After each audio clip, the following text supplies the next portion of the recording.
Okay. So ఇక్కడ మనకి revenue expenditure అని చూసినట్లయితే ఇక్కడ మనకి రాబడి చెప్పిన కానీ ఏ ఎక్స్పెన్సెస్ కి అయితే షార్ట్ పీరియడ్ యూటిలిటీని కలిగి ఉంటుందో దాన్ని మనం రెవెన్యూ ఎక్స్పెండిచర్ ని పిలుస్తాం. ఇది one aspect meaning. Another aspect meaning తెలుగులో చెప్పాలంటే ఏ వ్యయానికైతే స్వల్పకాలిక ప్రయోజనాన్ని చేకూరుస్తుందో అటువంటి వ్యయాన్ని మనం ఏం పిలుస్తాం? రాబడి వ్యయము అని పిలుస్తాం. ఇది ఒక కోణం నుంచి అర్థము. రెండవ కోణంలో మనం చూసినట్లయితే మనకి ఇది ఈ రాబడి వ్యయం అనేది చూసినట్లయితే ఏ ఎక్స్పెన్సెస్ అయితే రిపీటెడ్ అవుతాయో అటువంటి ఎక్స్పెండిచర్ ని మనం పిలుస్తామంటే రెవెన్యూ ఎక్స్పెండిచర్ చూస్తాం. అంటే మనకి ఇక్కడ ఏ వ్యయం అయితే పునరావృత స్వభావము కలిగి ఉంటారో ఆ పునరావృత స్వభావము కలిగినటువంటి వ్యయాన్ని మనము రాబడి వ్యయము అని పిలవాలి. ఇది రెండవ కోణం నుంచి అర్థము. లేదా మరి మూడవ కోణం నుంచి అర్థం ఏంటో మనం చూసినట్లయితే చెప్పండి. ఇందాక ఆల్రెడీ మూడవ వ్యయం చెప్పాను కదా, అన్నారు కదా. ఇప్పుడు మూడవ కోణం నుంచి అర్థం చెప్పండి.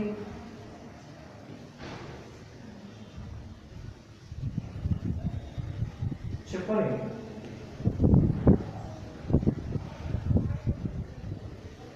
ఇప్పుడు మరి అదే గుర్తుండకపోతే ఏం చేయాలి? రాసుకుంటూ ఉండాలి. సో ఇప్పుడు ఎగ్జాంపుల్ చెప్పండి. ఇందాక నేను క్యాపిటల్ ఎక్స్పెండిచర్స్ ఎగ్జాంపుల్ చెప్పాను. రెవెన్యూ ఎక్స్పెండిచర్స్ ఎగ్జాంపుల్ ఏంటో చెప్పండి. చక్కటి ఉదాహరణ చెప్పండి. మీరు చెప్పేటువంటి ఉదాహరణలో ఆ ఎక్స్పెన్సెస్ ఏమవ్వాలి అంటే కనుక పునరావృత స్వభావం కానీ కలిగి ఉండాలి, షార్ట్ పీరియడ్ కానీ కలిగి ఉండాలి. అలాగే ఏమైనా ఎగ్జాంపుల్స్ చెప్పండి.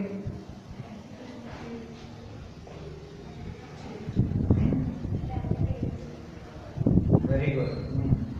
అది మనం చూడండి ఇక్కడ ఎగ్జాంపుల్స్ ఏంటంటే బెస్ట్ ఎగ్జాంపుల్స్ రెంట్ పెయిడ్, అంతేనా? అలాగే సాలరీస్ పెయిడ్, ఓకే. అలాగే వేజెస్ పెయిడ్, అంతేగా. ఇక్కడ అద్దె చెల్లింపు, ఏమండి, సాలరీస్ జీతాలు చెల్లింపు, వేతనాలు చెల్లింపు, ఇవన్నీ కూడా ఏమిటి అంటే చూసినట్లయితే దేనికి చక్కటి ఉదాహరణలు అని చూస్తే రెవెన్యూ ఎక్స్పెండిచర్ చక్కటి ఉదాహరణలు.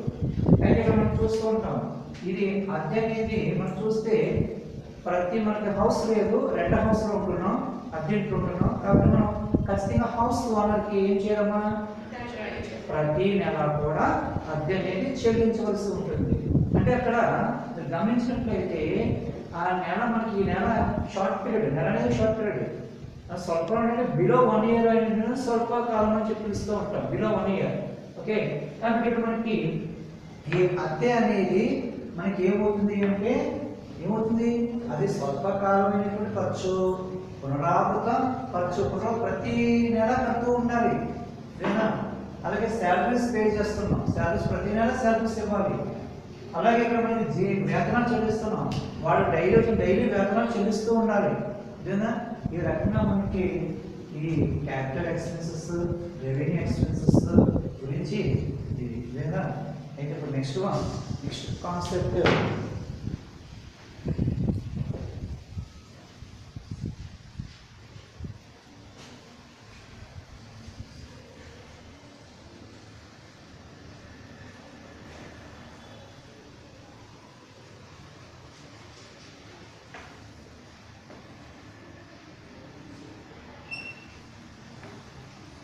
ట్యాక్స్, పన్ను.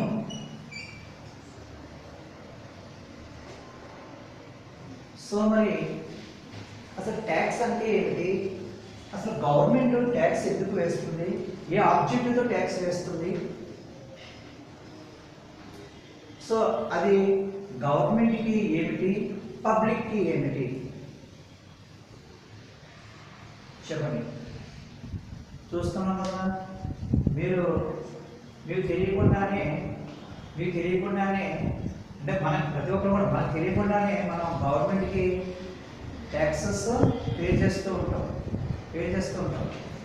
కానీ మనము ట్యాక్స్ కొన్నింటికి మనం ట్యాక్స్ పే చేస్తున్నట్టు తెలుస్తుంది, కొన్నింటికి ట్యాక్స్ పే చేస్తున్నట్టు తెలియదు.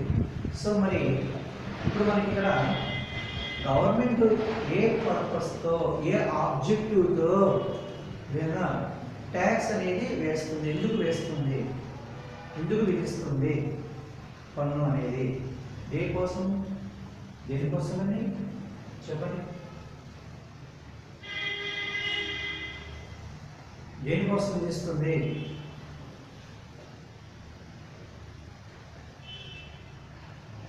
ట్యాక్స్ అనేది దేనికోసం విధిస్తుంది?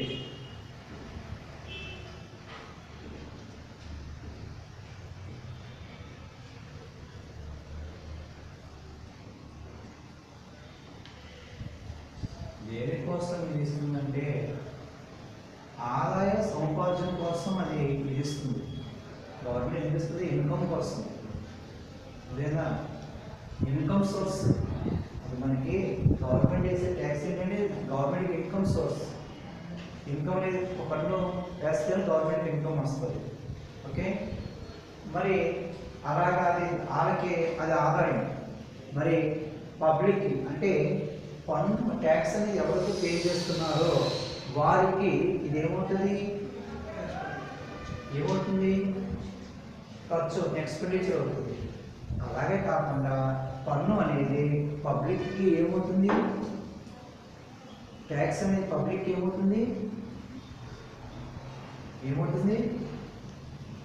ఏమవుతుందంటే భారం అవుతుంది. ట్యాక్స్ అనేది ఏంటంటే బడ్డెన్ అవుతుంది, ట్యాక్స్ అనేది బడ్డెన్ అవుతుంది పబ్లిక్కి, లేదా అందుకు కాబట్టి పబ్లిక్ ఏంటంటే లేదా ట్యాక్స్ కట్టడం చూస్తున్నాం. ఎక్కడ చూసినా సొసైటీలో అంతా కరప్షన్. ఎందుకంటే మనకి గవర్నమెంట్ ట్యాక్స్ కట్టాలని చెప్పి మిస్యూనియస్ ఎక్స్పెన్సెస్ అన్నింటినీ చూపించి ఆ ఎస్కేప్ అవ్వడానికి ట్యాక్స్ అవాయిడ్ చేయడం కోసము గవర్నమెంట్ చేసి మొన్న అవుతుంది చెప్పి విజయ్ మాల్యా తెలుస్తుంది మీకు. వాడు గవర్నమెంట్కి ఎన్నో కోట్లు లోన్ తీసుకుని కట్టకుండా పరారైపోయాడు. అంటే ఇలా కంప్లైంట్ చేసి ఆ కంప్లైంట్ రాస్తుందని చూపిస్తుంటారు. జనరల్గా గవర్నమెంట్ మన ఇండియా ఉపయోగపడి అవాయిడ్ చేస్తారు కనుక మనకి డెవలపింగ్ కంట్రీ కింద ఎందుకు అభివృద్ధి చెందుతున్న దేశం కింద ఎందుకు విడిగిపోయిందంటే అమెరికా ఏమో డెవలప్ కంట్రీ ఎందుకు అయిందంటే అక్కడ పర్ఫెక్ట్గా ట్యాక్సెస్ అందరూ కడతారు. మన ఇండియాలో ట్యాక్స్ పే చేసే వాళ్ళందరూ కూడా చాలా తక్కువ అనమాట. అంతా ఫ్రాడ్, కరప్షన్ అంతా కూడా. దానివల్ల ఇంకా మనకి ఏంటంటే మనం కూడా జనరల్గా ఈ ట్యాక్సెస్ అనేది కట్టేసుకుంటే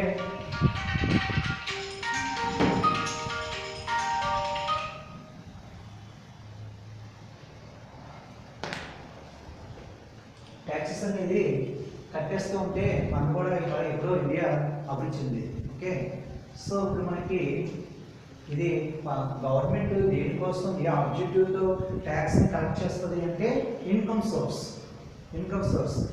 సో కాబట్టి వాళ్ళకి ఇన్కమ్ అయితే పే చేసేటప్పుడు పబ్లిక్కి అది ఏమవుతుంది అంటే ఎక్స్పెండిచర్ అవుతుంది. దీనికోసం అంటే ఇది ఏమవుతుంది కోసం ఇదివరకు మీరు నేర్పింది ఇన్కమ్స్ అసలు ఎన్ని రకాలు, ఎక్స్పెన్సెస్ అనేది ఎన్ని రకాల గురించి ఈ టాపిక్ కోసం ముందుగా గుర్తు చేశాను. సో టైప్స్ ఆఫ్ ట్యాక్సెస్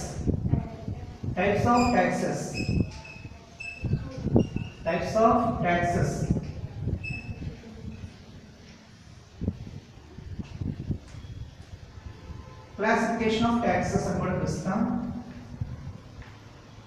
చెప్పండి, how many types of taxes? 2 types. Very good. What are they? 2 types.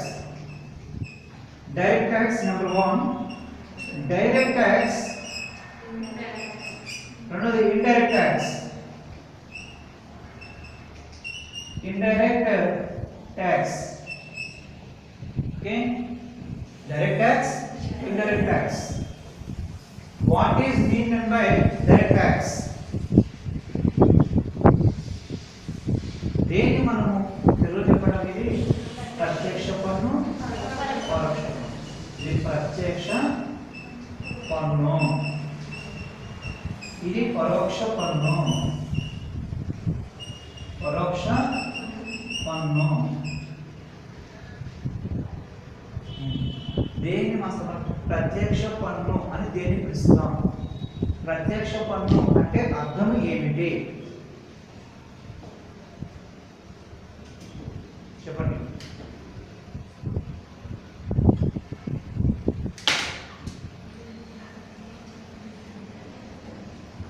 చెప్పాలి.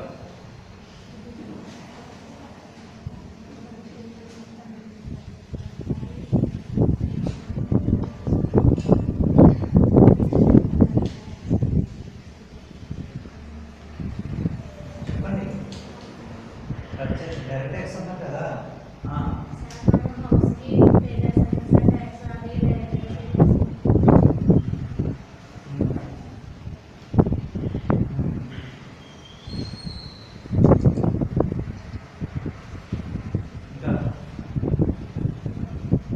నేను ఎగ్జాంపుల్ చెప్పాను, వెరీ గుడ్. ఎగ్జాంపుల్ అడగలేదు నేను.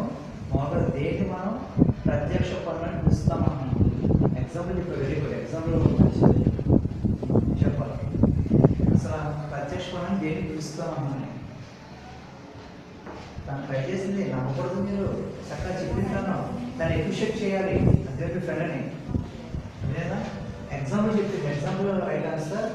అసలు మీనింగ్ తెలియాలి. మీనింగ్ తెలిస్తే మీనింగ్ కూడా అర్థం కాకపోతే అప్పుడు మనం ఎగ్జాంపుల్స్లో వెళ్తాం. ఓకే చెప్పండి.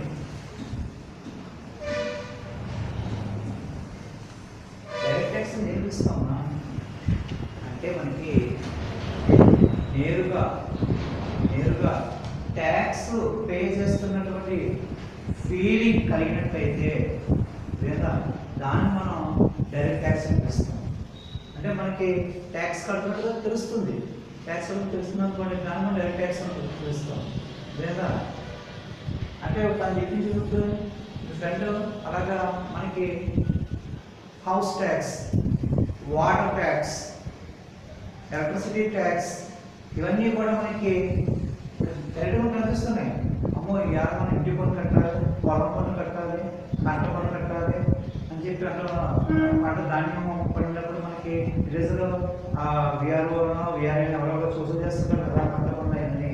సో అంటే అక్కడ మనకి ఏమవుతుంది అంటే ఇక్కడ ఏమవుతుందంటే పర్సన్ నేరుగా ట్యాక్స్ కనుక కట్టినట్లయితే ఫీడ్ డైరెక్ట్ కట్టినట్లయితే కనుక ఆ అనుభవం డైరెక్ట్ పన్ను నేరుగా చెల్లించిన అనుభవం కానీ అటువంటి ఇది కానీ జరిగినప్పుడు మనకి దాన్ని ఏమని పిలవాలి? అక్కడ పన్నులు ఏమని పిలవాలంటే ప్రత్యక్ష పన్ను అని పిలవాలి. ఆ అనుభవం ఉంటుంది. నేను ఇంటి పన్ను కట్టాను, పొలం పన్ను కట్టాను, నీటి పన్ను కట్టాను అని చెప్పి వీటికి ఆ ఫీల్ అవుతాడు. కాబట్టి అటువంటి దాన్ని మనం ఏమిపిస్తామంటే డైరెక్ట్ ట్యాక్స్ అనిపిస్తాం. ఓకే మరి ఇండైరెక్ట్ ట్యాక్స్ అని దేన్ని పిలుస్తాం అని చూసినట్లయితే ఇండైరెక్ట్ ట్యాక్స్ అని దేన్ని పిలుస్తాం అంటే ఇక్కడ పర్సన్ ఏంటంటే ప్రత్యక్షంగా నేరుగా ట్యాక్స్ని చెల్లిస్తూ ఉంటాడు. అందుకే కాబట్టి ఇక్కడ ప్రత్యక్షంగా చెల్లిస్తాం కాబట్టి ప్రత్యక్ష పన్ను అని పేరు రావడం జరిగింది. ఓకే ప్రత్యక్షంగా చెల్లిస్తారు కాబట్టి ప్రత్యక్ష పన్ను అని పేరు రావడం జరిగింది. మరి ఇక్కడ పరోక్ష పన్ను దేని పిలుస్తాం, ఇండైరెక్ట్ ట్యాక్స్ అని దేని పిలుస్తాం అని చూసినట్లయితే మనకి ఇక్కడ పర్సన్ అనేటటువంటి వాడు పేరు ఎవరైతే ఉన్నాడో వాడు దానికి అంటే పన్ను చెల్లిస్తున్నట్టుగా తెలియకుండా పన్ను చెల్లించడం జరుగుతుంది. ఏదైనా అనుభవానికి ఉండదు. అంటే పన్ను చెల్లిస్తున్న ఫీల్ ఉండదు. ఆ ఫీల్ ఉండదు. ట్యాక్స్ అనేది పే చేస్తున్న ఫీల్ అవ్వడం. అంటే ఫర్ ఎగ్జాంపుల్కి మనం వాడేటటువంటి డైలీ లేచిన కాడి నుంచి నిద్రపోయే వరకు మనం వాడే ప్రతి వస్తువు మీద కూడా గవర్నమెంట్ ట్యాక్స్ పే చేస్తాం. ఎవ్రీ కమోడిటీ ఇదేనా. కానీ మన ఫర్ ఎగ్జాంపుల్కి మనం వాడేటటువంటి బ్రష్, టూత్ పేస్ట్, సోప్స్, అదేనా మనం వేసుకునే డ్రెస్, అదేనా ఇవన్నిటి మీద కూడా మనము ఏం పే చేస్తున్నాం? ట్యాక్స్ పే చేస్తున్నాం. కానీ ట్యాక్స్ పే చేస్తే మనకు తెలుసా? తెలియదు. అంటే ఆ ఫీల్ మనం ఏంటంటే దాని ప్రైస్ అంతే కోసం అని చెప్పి అనుకుంటున్నాం. కానీ ఇక్కడ మీరు గమనించినట్లయితే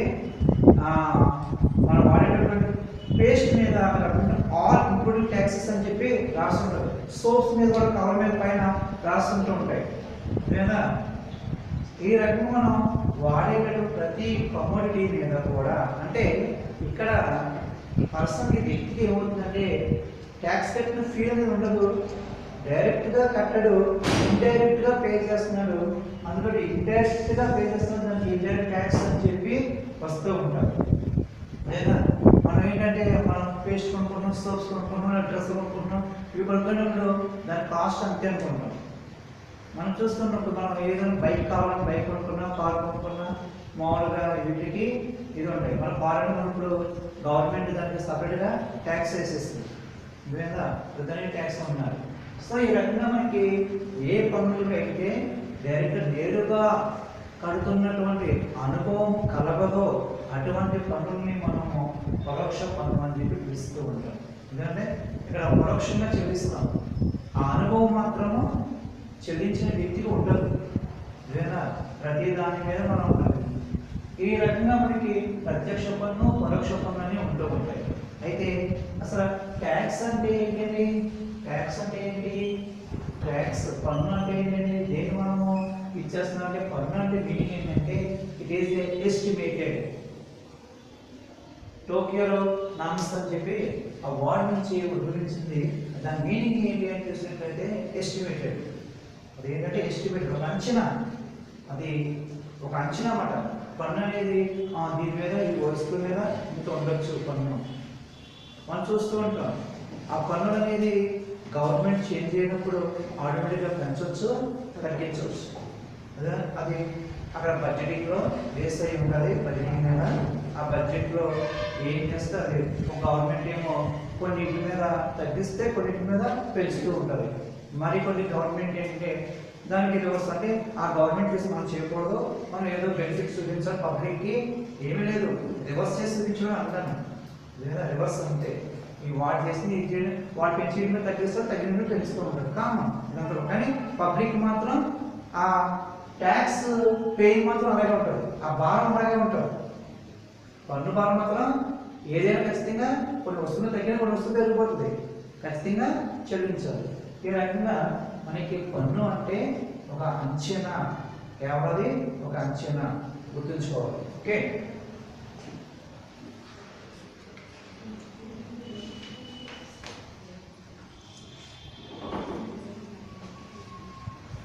అయితే ఇక్కడ మనకి ఈ ట్యాక్స్ లో మీరు జనరల్ గా డైరెక్ట్ ట్యాక్స్ అని మీరు అనుకుంటారు.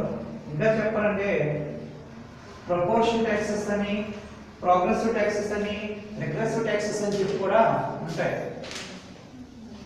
అదేగా వీటితో పాటే అంటే ఎక్కువగా మనకు ఉపయోగపడేది డైరెక్ట్ ట్యాక్స్, ఇండైరెక్ట్ ట్యాక్స్. ఇక్కడ మన కోసం నేను డిస్కస్ చేస్తాం, కానీ ఇంకా మనకి నెంబర్ ఆఫ్ ట్యాక్సెస్ అయితే ఉంటాయి.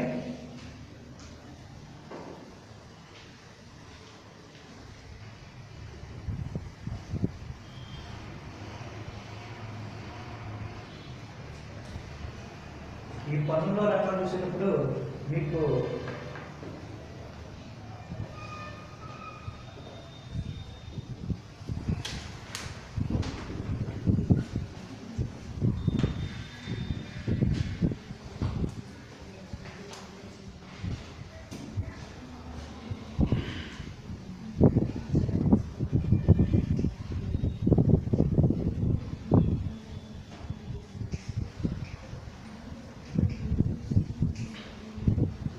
సుంకము డ్యూటీ. సుంకము డ్యూటీ అంటే ఏంటండి? డ్యూటీ అంటే ఏంటండి చెప్పండి. డ్యూటీ అంటే ఏంటి? దేని డ్యూటీ ప్రశ్నించు.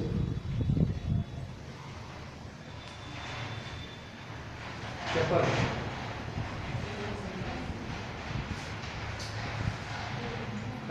సరే అందరూ పేపర్స్ ఇచ్చి సైన్ చేసి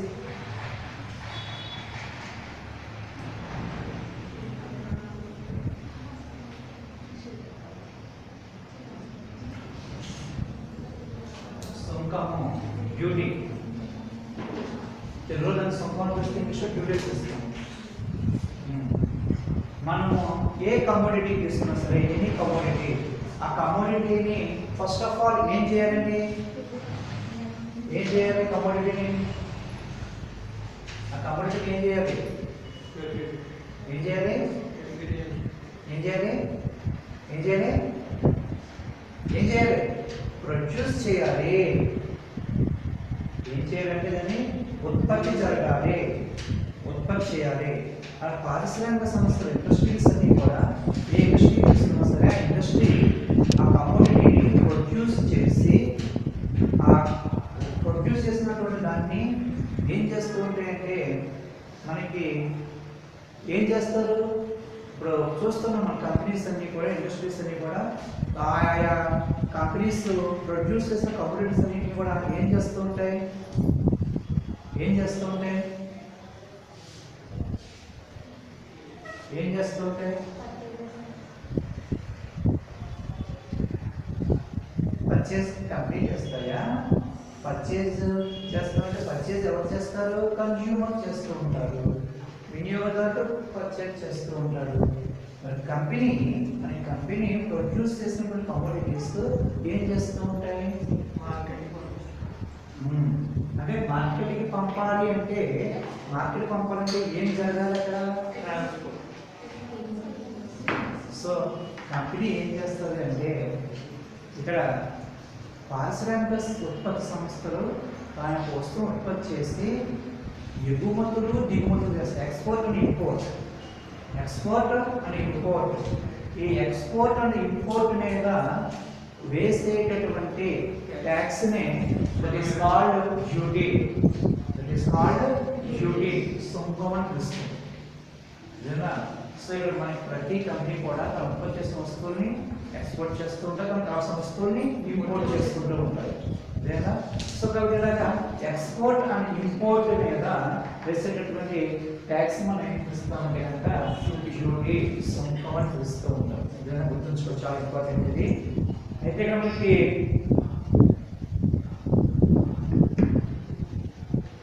ఇక్కడ మనకి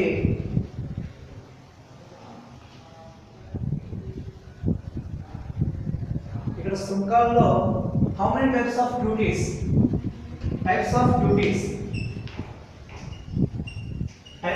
డ్యూటీస్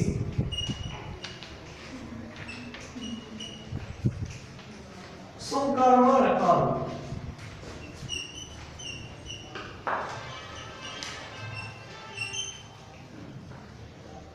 ఏమైనా ఉన్నాయా లేవా సుంకాల్లో రకాలు ఉన్నాయా లేవా ఎక్స్పోర్ట్ డ్యూటీ ఇంపోర్ట్